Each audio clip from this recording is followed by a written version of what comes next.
Hello students, I am Sachin Singh Solanki from nucleon academy. आज के इस वीडियो लेक्चर्स के अंदर हम बात करेंगे हिंदी माध्यम के कक्षा 12वीं के भौतिकी के अध्याय नंबर 1 के बारे में। ठीक है ना।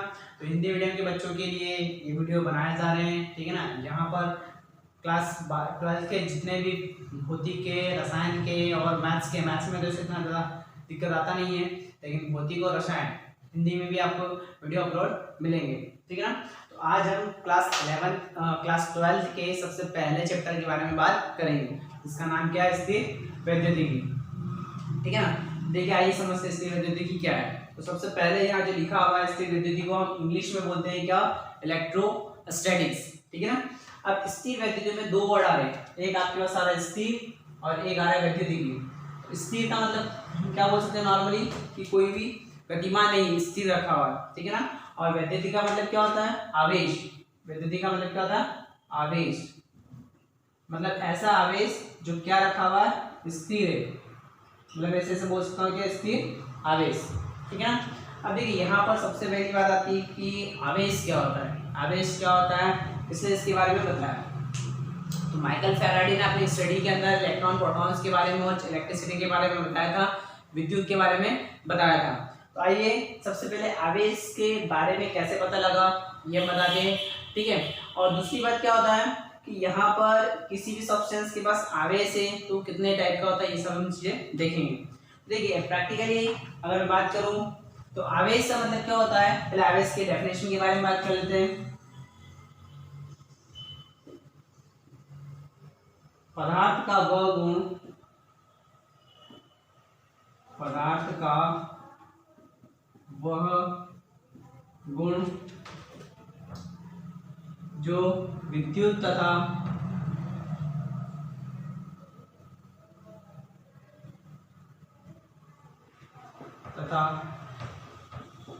चुंबकत्व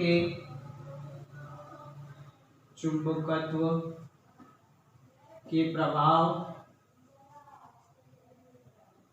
को उत्पन्न या महसूस करता है, आवेश कहलाता है। आवेश कहलाता है। अब आवेश को प्रैक्टिकली इंग्लिश में चार्ज बोलते हैं।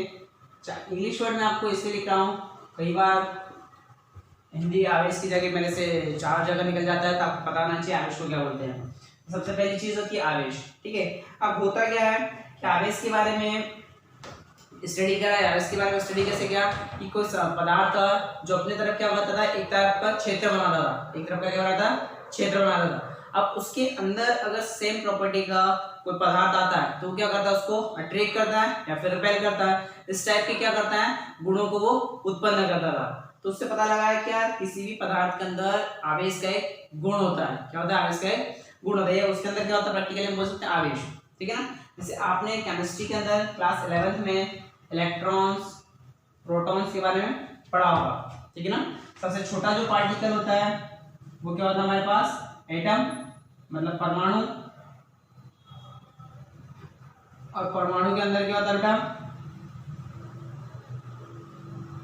परमाणु के अंदर होता है नाभिक। ठीक है ना।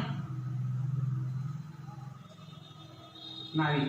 तो यहाँ पर इस नाभिक के अंदर होता है न्यूट्रॉन और होता है प्रोटॉन, और इसके बाहर क्या होता है? इलेक्ट्रॉन। बेसिकली ये प्रोटॉन और इलेक्ट्रॉन क्या चीज है? ये हमारे पास आवेश ही है। प्रोटॉन और इलेक्ट्रॉन क्या है हमारे पास? आवेश ही है। इनमें कितना आवेश होता है ये भी मैं आपको बता देता हूँ। तो यहाँ पर बेसिक बात है बेटा, ये दोनों चीज याद रखना। इलेक्ट्रॉन का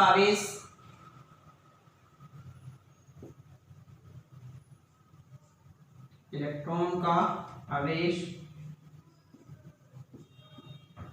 माइनस का 1.6 इंटू 10⁻⁻⁹ कूलम। ठीक है ना। ये इलेक्ट्रॉन जो होता है उसका आवेश क्या होता है? माइनस का होता है। और प्रोटॉन का आवेश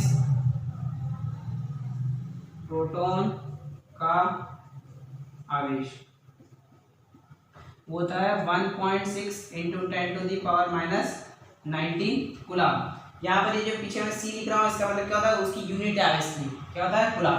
देखिए, यहाँ तो पहले मैंने आपको बताया आवेश के बारे में, किसी भी पदार्थ का गुण होता है जो क्या करता है उसके अंदर विद्युत या चुंबकीय गुणों को उत्पन्न भी कर सकता है या फिर महसूस भी कर सकता है। जैसे हम लोग यहाँ फिर किसी पार्टिकल को किसी कण को ऊपर फेंकते हैं तो वो क्या करता है, गुरुत्वीय आकर्षण के कारण कहा जाता है नीचे। मतलब यहाँ पर हम क्या बता सकते हैं कि यहाँ पर गुरुत्वीय त्वरण वैलिड करता है या गुरुत्वीय माध्यम यहाँ पर है, ठीक है। तो वैसे वैसे इसके अंदर भी गुण होता है कि वो यहाँ पर विद्युत तथा चुंबकीय गुण को क्या करता है, महसूस करता है या उत्पन्न कर सकता है, ठीक है ना। यहाँ पर इसकी डेफिनेशन भी होगी अपने पास, ये दोनों चीजें याद रखिएगा, इसके बारे में और भी आपको बताऊंगा, ठीक है। चलिए आगे बात करते हैं कि आवेश को हम किसके द्वारा प्रदर्शित करते हैं और ये कितने प्रकार का होता है। तो देखिए आवेश जो होता है इसको हम Q के द्वारा प्रदर्शित करते हैं, किसके द्वारा, Q के द्वारा, ठीक है। इसे किस द्वारा के, Q के द्वारा। ये दो प्रकार का होता है, कितने प्रकार का होता है, दो प्रकार का होता है।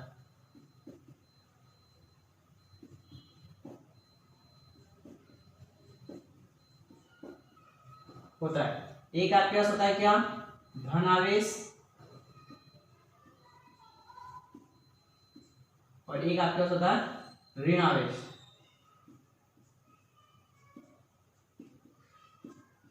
ठीक है। धन आवेश को पॉजिटिव ऐसे लिख सकते हैं और नेगेटिव, ठीक है ना। पॉजिटिव क्यू भी लिख सकते हैं या नेगेटिव क्यू भी लिख सकते हैं, ठीक है ना। तो धन आवेश होता है, ऋण आवेश होता है। अब इसके बारे में बताता हूँ कि इसके बारे में कैसे पता लगा है। मैं पहले तो आवेश के बारे में बताया गया, अब आवेश अगर कोई भी चीज फाइंड आउट की जाती है, किसी भी चीज की अगर खोज होती है तो उसकी थ्योरी आती है, थ्योरी में उसको कैसे सिंबल करते हैं, क्या उसकी यूनिट होती है, मतलब क्या उसकी इकाई होती है, क्या उसका मात्रक होता है, कितने प्रकार का सब चीजें आती है।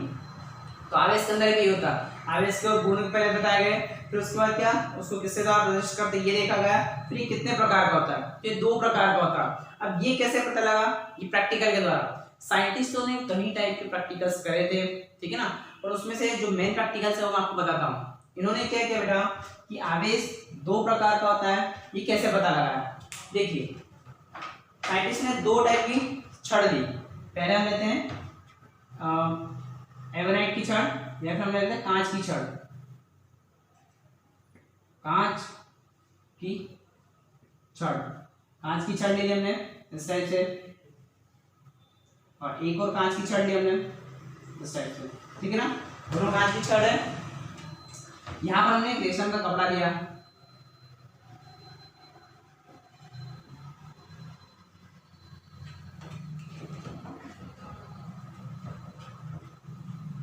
रेशम का कपड़ा, ठीक है। हमने क्या किया कि कांच की छड़ को रेशम के कपड़े से रब करा, ठीक है ना। कांच की छड़ को क्या करा, रेशम के कपड़े के साथ ऐसा रब किया। रब करने के बाद क्या किया, इन दोनों छड़ को हमने एक दूसरे के नियरेस्ट लाए, एक दूसरे के पास में लाए। मतलब कैसा है कि जैसे मान लीजिए कि मेरे पास दो मार्कर है, ब्लैक और रेड, मैंने क्या करा इनको अच्छे से रबड़ किया इस टाइप से, और दोनों को एक दूसरे के क्या लाया मैं पास में लाया। तो पास में लाने पर क्या होता है, ये एक दूसरे को रिपेल करने लगे, मतलब एक दूसरे को दूर करने लगे। आपने बचपन में जो छोटा चुंबक आता है मार्केट में हम जानते लेके आते हैं, तो वो चुंबक क्या होता है, कई बार इधर जाता कई बार इधर जाता, ठीक है ना। तो यहाँ पर इन दोनों छड़ों ने क्या करा, एक दूसरे को प्रतिकर्षित किया। क्या करा, एक दूसरे को प्रतिकर्षित, मतलब इस वाली छड़ ने इसको इधर धकेला और इस वाली छड़ ने इसको इधर धकेला, ठीक है। एक चीज ये करी। दूसरा क्या करा इन्होंने, कांच की छड़ हो गई, उसके अंदर मेटल की रॉड ली, मतलब किसकी, धातु की छड़ ली, धातु की छड़ ली, ठीक है। अब ये हमने ले लिया दोनों धातु की छड़, इन दोनों धातु की छड़ों को भी हमने क्या करा, रेशम के कपड़े से अच्छा रब करा, घिसा, ठीक है ना। अब उसमें क्या होता है बेटा कि इसको भी घिसने पर क्या होता है, दोनों जो छड़ है दोनों छड़ों को हम क्या एक दूसरे के पास में लेके आए, तो दोनों छड़ों को पास में लाने पर ये भी ऐसा ही गुण करने लगा कि ये भी क्या कर रहा है, एक दूसरे को दूर करने लगा। मतलब ये छड़ इधर धकेलने लगी, ये छड़ इधर धकेलने लगी। तब तो साइंटिस्टों को कुछ ऐसा समझ में आया क्या इसमें क्या है कि कुछ ना कुछ सेम विभव का प्रॉपर्टीज है, या तो सेम आवेश हो सकता है या कुछ और चीज हो सकती है, ठीक है ना। तो आवेश के बारे में स्टडी करें तो उन्होंने कहा कि सेम गुण का आवेश हो सकता है।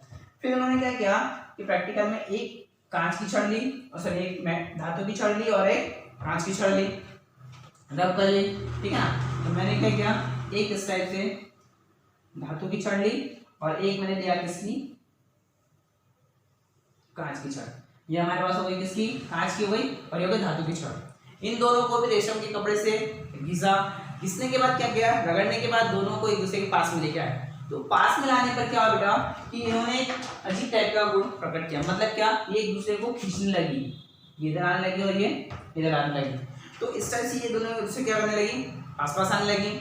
मतलब यहाँ पर जो पदार्थ है, यहाँ पर कांच है और यहाँ पर क्या है, धातु है, दोनों के गुण अलग अलग होते हैं। तो यहाँ पर अगर दोनों कांच की छड़ है तो उन दोनों के ऊपर समान आवेश उत्पन्न होता है। वैसे कैसे, अगर धातु की छड़ है तो दोनों के ऊपर समान आवेश उत्पन्न होता है। लेकिन एक धातु की छड़ और एक कांच की छड़ अगर ले ली जाए, उन दोनों को एक दूसरे के पास में अगर रखते हैं तो क्या होता है, उनमें अपोजिट विपरीत आवेश उत्पन्न होता है। ये इस प्रैक्टिकल से मैंने बताया। इसी प्रैक्टिकल के एनालिसिस से इन्होंने कहा कि जो आवेश होता है उस टाइम इन्होंने इसको दो टाइप से कहा। एक को नाम दे दिया प्लस और एक को नाम दे दिया माइनस। मतलब एक हो गया धन और एक हो गया ऋण। तो हमारे पास जो आवेश होता है वो दो प्रकार का कर दिया इन्होंने, एक धन आवेश होता है और एक ऋण आवेश होता है। और इस प्रैक्टिकल के बाद उन्होंने कॉन्सेप्ट निकाला, ठीक है, कि जो धन और धन होते हैं वो क्या करते हैं, एक दूसरे को प्रतिकर्षित, धन और धन क्या करते हैं, एक दूसरे को प्रतिकर्षित करते हैं। ठीक है, तो पॉइंट लिख लीजिएगा, धन प्लस धन, ये और ये लिख सकता हूं ऋण ऋण ऋण ऋण। ये क्या करते हैं बेटा, एक दूसरे को प्रतिकर्षित करेंगे, ऐसा अगर होगा तो।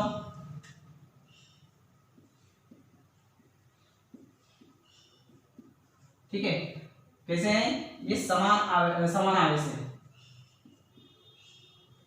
समान आवेश। तो समान आवेश में क्या होता है बेटा, दुश्मनी होती है। क्या होती है, दुश्मनी होती है। मतलब क्या कहते हैं, दूसरे को वो दूर कर दे। दूसरा आएगा विपरीत आवेश या फिर धन ऋण, धन ऋण, इसको हम बोल देते हैं क्या, विपरीत आवेश, विपरीत आवेश। तो विपरीत आवेश में क्या होगा बेटा, आकर्षण। क्या होगा, आकर्षण।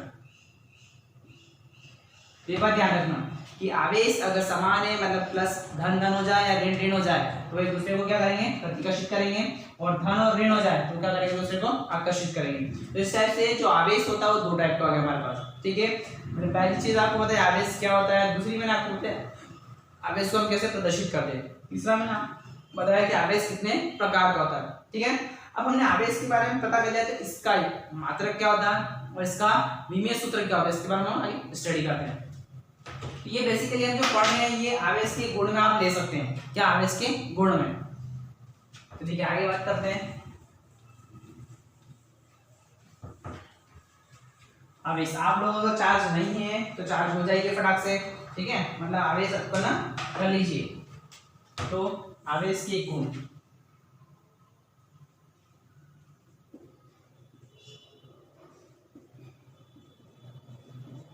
ठीक है, यहाँ पर सबसे पहला अगर मैं बात करूं तो आवेश का मात्रक। आवेश को हम किसमें मात्रक क्या आते हैं, मेजर करते हैं, वो आता है कूलाम। तो आवेश का मात्रक क्या रखिएगा, आवेश का मात्रक कूलाम। एक साइंटिस्ट का नाम है कूलाम होता है। ठीक है, कूलाम होता है। फिर दूसरा पॉइंट, आवेश कैसी राशि है, आवेश एक अदिश राशि है। सदिश और अदिश आप जानते हैं, मतलब अदिश राशि है, मतलब इसकी कोई दिशा नहीं होती है। इसका मैग्नीट्यूड परिमाण होता है पर इसकी दिशा नहीं होती है। प्रैक्टिकली मैं आपको बताऊं तो आवेश का मतलब क्या होता है, हम उसके अंदर या तो इलेक्ट्रॉन या फिर किसकी बात करते हैं, प्रोटॉन की। ठीक है ना, ऋण मतलब इलेक्ट्रॉन और प्लस धन मतलब प्रोटॉन हो जाएगा। क्लियर है। चलिए, आवेश का मात्रक क्या होता है, कूलाम। और ये कैसी राशि है, अदिश राशि है। याद रखना, आवेश एक अदिश राशि है। ठीक है, अब बात करते हैं अगला पॉइंट, आवेश का विमीय सूत्र।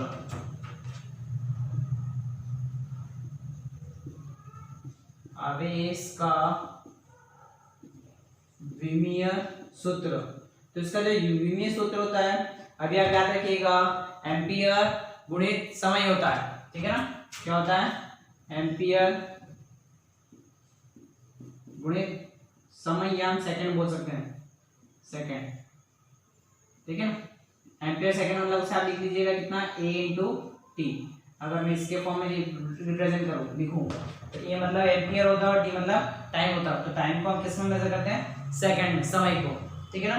तो ये हो गया। इसका जो चौथा गुणा ना होता है, फोर्थ गुण, आवेश का क्वांटीकरण। क्या होता है? क्वांटाइजेशन या क्वांटीकरण। काफी अच्छा है ये पॉइंट, आवेश का क्वांटीकरण। क्वांटीकरण का मतलब क्या होता है बेटा, कि किसी भी पदार्थ के अंदर या कोई भी ऑब्जेक्ट है अपने पास, तो उसके अंदर जो आवेश होता है वो हमेशा एक पूर्ण गुणज ऑफ इलेक्ट्रॉन होता है। क्या होता है? पूर्ण गुणज ऑफ इलेक्ट्रॉन। मतलब क्या है कि जैसे मान लीजिए हमारे पास एक कोई ये गोला है, गोला ए है, इसके ऊपर मैं बात करूं किसकी? आवेश की। तो जो आवेश हो सकता है वो क्या हो सकता है? 10 E हो सकता है, 7 E हो सकता है, ठीक है। या फिर मान लीजिए 1000 E मान लीजिए, जो भी आपको नंबर आ रहा है, ये 1200 मान लीजिए, ठीक है। जो भी आप ले सकते हैं, प्लस का भी ले सकते हैं, माइनस का भी ले सकते हैं, ठीक है। मतलब क्या है कि यहाँ पर 10, 7, 1000 और 1200 रुपये, 1200, मतलब ये क्या आता है? एक पूर्ण नंबर आ रहा है, एक पूर्ण नंबर आ रहा है। कभी भी इसके अंदर जो आवेश होगा वो अनुपात में, अनुपात मतलब 7/2 इलेक्ट्रॉन या 11/13 इलेक्ट्रॉन, इस टाइप से कभी भी नहीं होता है। किसी भी पदार्थ के अंदर इलेक्ट्रॉन जो आवेश होता है वो कभी भी 7/2, 11/13, मतलब ये क्या हो गया? एक टाइप से अनुपात में आ गया। तो अगर अनुपात में आएगा तो वो क्वांटीकरण के गुण के अंदर नहीं आता। तो आवेश का क्वांटीकरण का मतलब क्या होता है कि किसी भी पदार्थ के अंदर जो आवेश होता है वो पूर्ण गुणज ऑफ इलेक्ट्रॉन होता है। हम लिख सकते हैं इसमें, ठीक है। क्या लिखेंगे हम? किसी भी पदार्थ में आवेश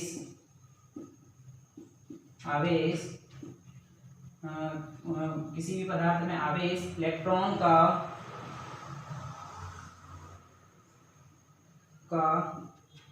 पूर्ण गुणज होता है। क्या था? पूर्ण गुणज होता है इलेक्ट्रॉन या प्रोटॉन का। हम इसको कैसे लिखेंगे बेटा, इस प्रॉपर्टी को आगे? इसको लिखेंगे Q बराबर प्लस माइनस N इंटू ई। प्लस माइनस का मतलब या तो आवेश प्लस का भी हो सकता है या फिर माइनस का भी हो सकता है, ठीक है ना। और यहाँ पर N क्या लिखोगे? N पूर्ण नंबर, ठीक है ना। और इसकी वैल्यू क्या हो सकती है? 1 2 3 डॉट डॉट डॉट डॉट, इस टाइप से हम लिख सकते हैं, ठीक है ना। तो N क्या होता है? पूर्ण गुणज होता है। इसी के ऊपर कई बार क्वेश्चन पूछा जाता है कि एक कूलम आवेश के अंदर कितने इलेक्ट्रॉन्स होते हैं या कितने नंबर ऑफ पार्टिकल्स होते हैं, कितने कण होते हैं, ठीक है। तो इसके बारे में बात करते हैं। फोर्थ प्रॉपर्टी यहाँ तक लिख लीजिए आप। इसके ऊपर क्या होता है? क्वेश्चन आता है, तो जो क्वेश्चन आता है उसके बारे में आपको बताता हूँ। कई बार एग्जाम में पूछा भी जाता है, ठीक है। एक कूलम आवेश में क्वेश्चन क्या आता है? एक कूलम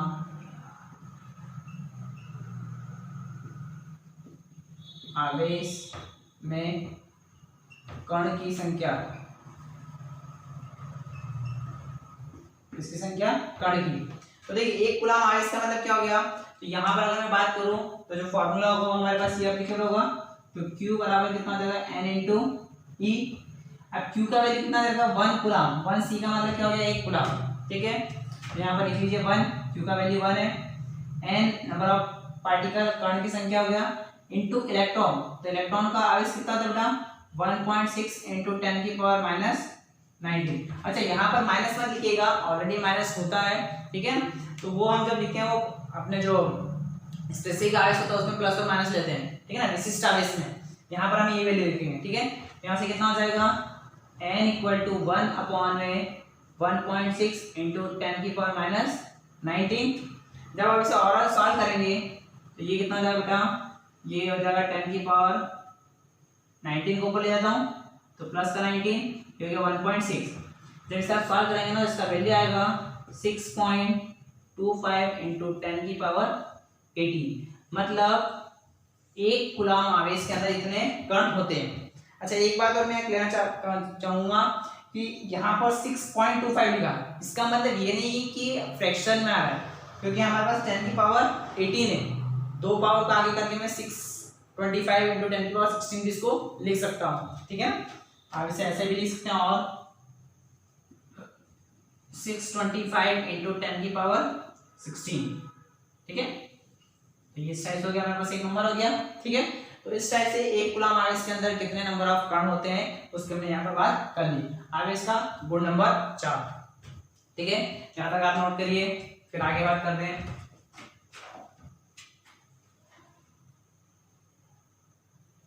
चलिए अब यहाँ पर जो अगला पॉइंट है बेटा, उसकी अगर मैं बात करूं तो आवेश का संरक्षण क्या आएगा, आवेश का संरक्षण। पॉइंट नंबर 5,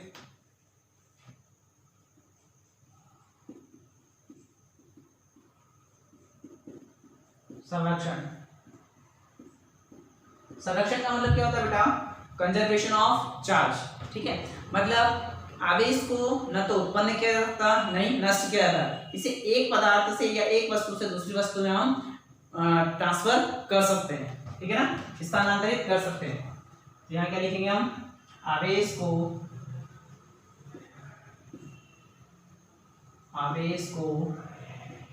न तो उत्पन्न और न ही नष्ट किया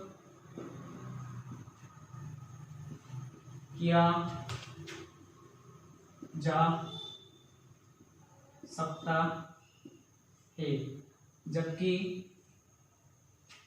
है, बल्कि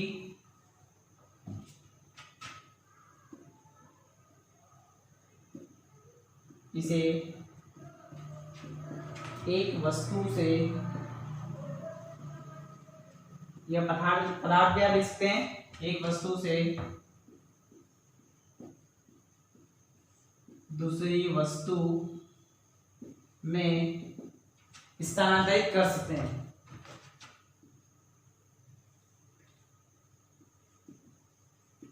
स्थानांतरित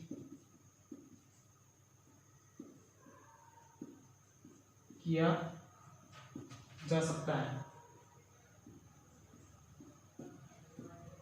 ठीक है ना, तो यहाँ पर क्या होता है, नहीं इसको हम उत्पन्न कर सकते, नहीं उसको कर सकते हैं नष्ट कर सकते हैं। इसका मतलब क्या होता है कि किसी भी सब्सटेंस की या किसी भी वस्तु की अगर मैं बात करूं तो उसके अंदर जो टोटल चार्ज होता है, जो कुल आवेश होता है, वो या तो नियत होगा या फिर क्या होगा, 0। ठीक है ना, मतलब जैसे मान लीजिए कि हमारे पास कोई भी एक सरफेस है, तो इसके अंदर अगर मैं बात करूं तो जो Q होगा वो या तो नियत होगा, ऐसे लिखते हैं, 0 हो सकता है, और या नियत हो जाए, क्या हो जाए, या तो 0 हो जाए या फिर नियत हो जाए। अब Q का मतलब यहाँ पर अगर मैं बात करूँ तो मैं Q की जगह से डेल Q या ऐसा लिखेगा डेल Q। डेल Q का मतलब क्या होगा बेटा, इसमें पहले चार्ज कितना था, बाद में चार्ज कितना था, तभी तो इसका आएगा ना 0। तो मैं ऐसा लिखता हूँ कि Q प्रारंभिक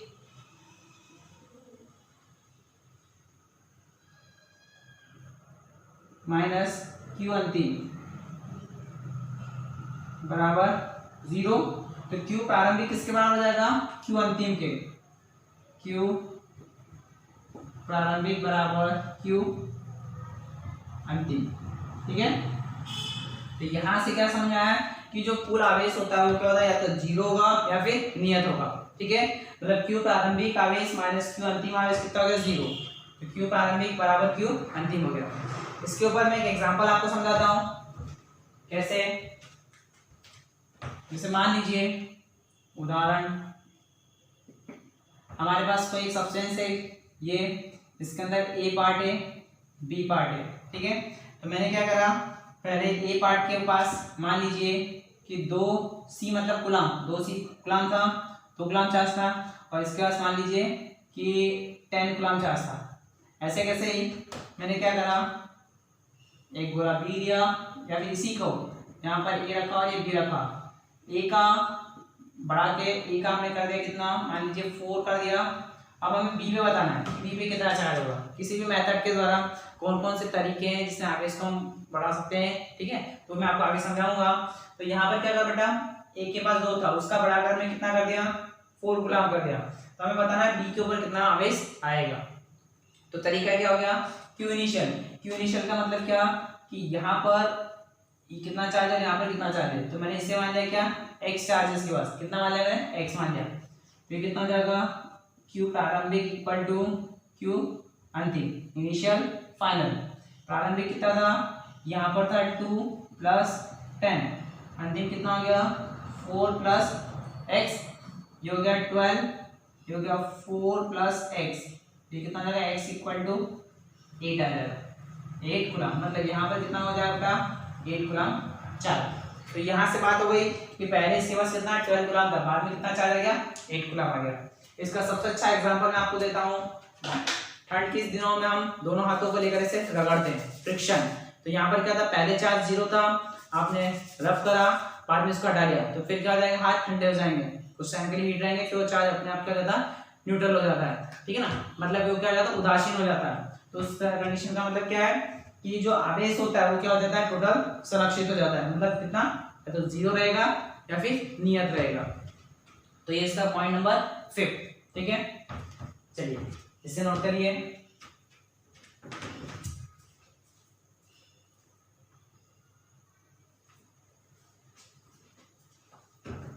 इसके बाद अगले बिंदु की बात करते हैं बेटा अपन,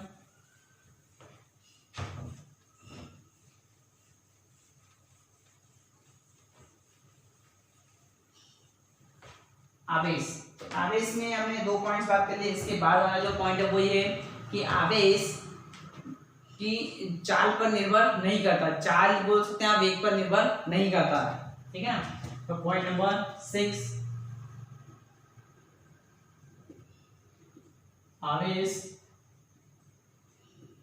चाल या वेग पर निर्भर नहीं करता है। इसका मतलब क्या होगा बेटा, आपने कक्षा 11 में 11वीं में आपने पढ़ा होगा क्या चीज, कि जो मास होता है वो वेग पर या चाल पर निर्भर करता है। मतलब जितना भारी पत्थर होगा, जितना ज्यादा मास का होगा, उसको हम कम स्पीड से फेंक पाएंगे, कम उसकी चाल होगी, और जो हल्का होगा उसको हम ज्यादा स्पीड से फेंक पाएंगे, ठीक है। तो वहां पर क्या होता था बेटा, आवेश संवेग संरक्षण से, संवेग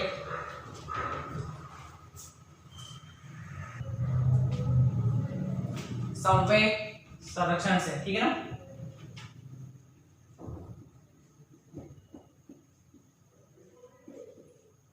संवेग संरक्षण क्या होता है बेटा, कि संवेग मतलब P बराबर m × v, मास × चाल, ठीक है ना, यह वेग होता है। तो यहाँ पर अगर इसको मैं नियत कर देता हूँ, क्या कर देता हूँ इसको मैं नियत, तो जो आपका m × v हो जाएगा वो तो नियत हो गया, मतलब m is proportional to 1/v, ये हो गया।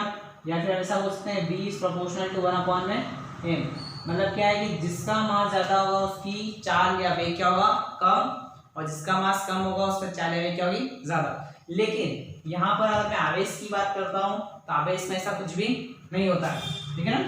मतलब अगर मान लीजिए कि पहले हमारे पास जो q था वो 10c था, मैंने इस q की जो स्पीड है, चाल है, वो मान लीजिए पहले 10 मीटर/सेकंड थी, ठीक है, 10 मीटर/सेकंड स्पीड होती है, चाल होती है। इस 10c की जो चाल है वो मैंने बढ़ाकर मान लीजिए 200 मीटर/सेकंड कर दी, 10 से कितने कर दी, 200 मीटर/सेकंड, मतलब 190 स्पीड मैंने बढ़ा दी है, ठीक है ना। तो उससे इस q की वैल्यू इतनी ही रहेगी, कोई भी फर्क नहीं पड़ेगा, कोई भी फर्क नहीं पड़ेगा। ये बात याद रखना कि जो आवेश होता है वो चार्ज या वेग पर निर्भर नहीं करता है। आप ऐसा लिख सकते हैं Q is independent of V की पावर 0। V की पावर 0 का मतलब क्या होता है बेटा कि उसके ऊपर निर्भर नहीं करता है, ठीक है ना। तो यहाँ पर ये पॉइंट हो गया, ठीक है। एक क्वेश्चन फिर आज का इंटर करते हैं अपन। अगर कोई सब्सटेंस है हमारे पास, कोई सब्सटेंस हमारे पास ए है, पदार्थ है, और ये पदार्थ बी है। मान लीजिए कि इसके पास 100 इलेक्ट्रॉन्स हैं। कितने 100 इलेक्ट्रॉन? इसके पास मान लीजिए 50 इलेक्ट्रॉन्स हैं, ठीक है ना। तो अगर मैं यहाँ पर इस 100 इलेक्ट्रॉन से कुछ इलेक्ट्रॉन इसके अंदर लाता हूँ, इलेक्ट्रॉन को क्या करता हूँ? स्थानांतरित करता हूँ, ठीक है ना। इलेक्ट्रॉन को क्या करा मैंने? स्थानांतरित करा। तो इस ए के मास में क्या फर्क पड़ेगा? कम होगा, ज्यादा होगा, या उतना ही रहेगा? ठीक है ना, ऑप्शन देता हूं, कम होगा, ज्यादा होगा, ज्यादा होगा, थर्ड उतना ही रहेगा,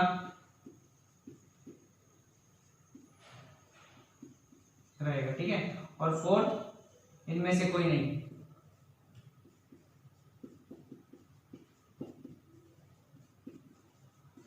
कोई नहीं। तो क्या करना बेसिकली, यहां से मान लीजिए मैंने 40 इलेक्ट्रॉन यहाँ लिया है, तो 40 इलेक्ट्रॉन यहाँ से निकाल लिए, तो यहाँ इसके पास कितना हो गए? 50 तो पहले से थे, आप कितना हो गए? 40 प्लस कर लिए, 40 प्लस 50 मतलब टोटल कितना हो गया बेटा? 90 इलेक्ट्रॉन्स। तो जब हम यहाँ से इलेक्ट्रॉन निकाल रहे हैं तो इलेक्ट्रॉन के पास क्या होता है? मास। क्या होता है? मास। तो यहाँ पर लिख लीजिए इलेक्ट्रॉन का द्रव्यमान, इलेक्ट्रॉन का द्रव्यमान, इसका मान याद रखना बेटा ME, ये होता है 9.1 इंटू 10 की पावर माइनस 31 किलोग्राम। बहुत हल्का होता है, इसे हम नॉर्मल आपको से देख भी नहीं पाते, ठीक है। इसको देखने के लिए इलेक्ट्रॉनिक माइक्रोस्कोप का यूज होता है। वैसे कैसे प्रोटॉन का द्रव्यमान याद रखना, प्रोटॉन का द्रव्यमान M of P, ये होता है 1.672 इंटू 10 की पावर माइनस 27 किलोग्राम। जो प्रोटॉन होता है वो इलेक्ट्रॉन से क्या होता है? भारी होता है, ठीक है। तो यहाँ पर बेटा क्या होगा कि अगर हम यहाँ से इलेक्ट्रॉन्स को यहाँ पर ट्रांसफर कर रहे हैं तो इसके पास 90 इलेक्ट्रॉन हो गए, मतलब इसका जो मास होगा वो क्या हो गया? बढ़ गया। लेकिन ए का मास क्या हो जाएगा? कम। तो ए का मास क्या हो जाएगा? कम हो जाएगा। बात समझ में आई? तो आज के इस वीडियो के अंदर इतना ही। इसमें किसी भी टाइप का कोई डाउट आता है तो नीचे आप कमेंट बॉक्स में लिख सकते हैं। आप अपने दोस्तों के साथ जरूर इसको शेयर करें, जितने भी हिंदी मीडियम के दोस्त आपके हैं उन सबके साथ शेयर करें, ताकि हिंदी मीडियम के ये जो लेक्चर है उन सबको मिल सके, ठीक है ना। Thank you.